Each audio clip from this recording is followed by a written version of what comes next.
கர்த்தருக்கு பிரியமானவர்களே, ரோமர் 8:9 தேவனுடைய ஆவி உங்களில் வாசமாயிருந்தால் நீங்கள் மாம்சத்திற்கு உட்பட்டவர்களாயிராமல் ஆவிக்கு உட்பட்டவர்களாக இருப்பீர்கள் என்று சொல்கிறது.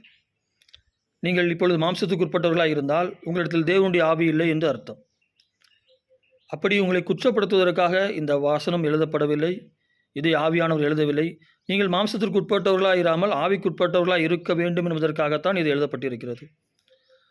பாருங்கள், இருந்தால் என்கிற வார்த்தையை கவனித்து பாருங்கள்.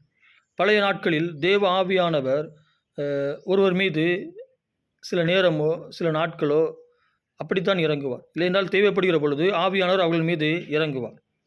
அப்பொழுது அவர்கள் இயற்கைக்கு மேற்பட்ட காரியங்களையும் இன்னும் பராக்கிரமசாலிகளுக்குரிய காரியங்களையும் அநேக காரியங்களை அவர்கள் செய்வார்கள். ஒருவர் மீது இறங்குவது வேறு, ஒருவருக்குள் வாசமாக இருப்பது வேறு. இப்படி ஆவியானவர் ஒருவருக்குள் வாசமாக இருந்தால் நீங்கள் கிறிஸ்துவை போல் மாறிவிடுவீர்கள். கிறிஸ்துவின் கிரியைகளை உடையவர்களாய் மாறிவிடுவீர்கள். நாம் இந்த வசனத்திலிருந்து நாம் புரிந்து கொள்ள வேண்டியது என்னவென்றால், உங்களுக்குள் வருகிற வந்து விட்டு செல்கிற உங்களுக்கு ஒரு தேவை ஏற்படுகிற பொழுது வருகிற அந்த ஆவியானவரை சில நேரங்கள் தங்கியிருக்கலாம்.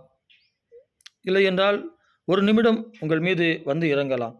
அதை நீங்கள் சில நேரங்களாக மாற்றுங்கள். சில நேரத்திலே உங்கள் மீது ஆவியானவர் வந்து இறங்குகிற பொழுது அதை சில நாட்களாக மாற்றுங்கள், சில வருடங்களாக மாற்றுங்கள். அப்படி உங்களுக்குள் வருகிற ஆவியானவரை, உங்கள் மேல் இறங்குகிற ஆவியானவரை உங்களுக்குள் வாசமாக இருக்கும்படி நீங்கள் செய்யுங்கள். அவர் நிலைத்திருக்கும்படியான கிரியைகளை உங்களுக்குள் நடப்பியுங்கள்.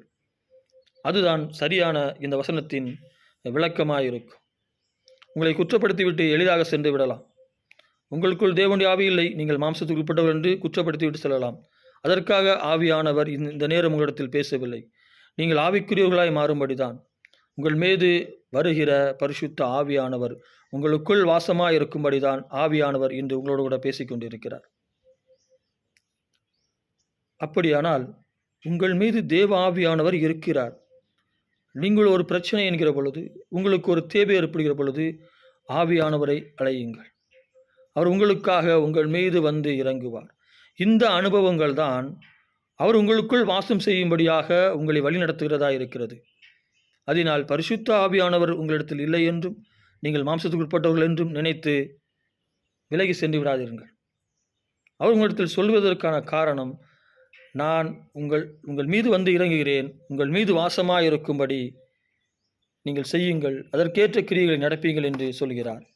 கர்த்தர் உங்களுக்கு அநேக அனுபவங்களை கொடுப்பாராக. ஆமேன்.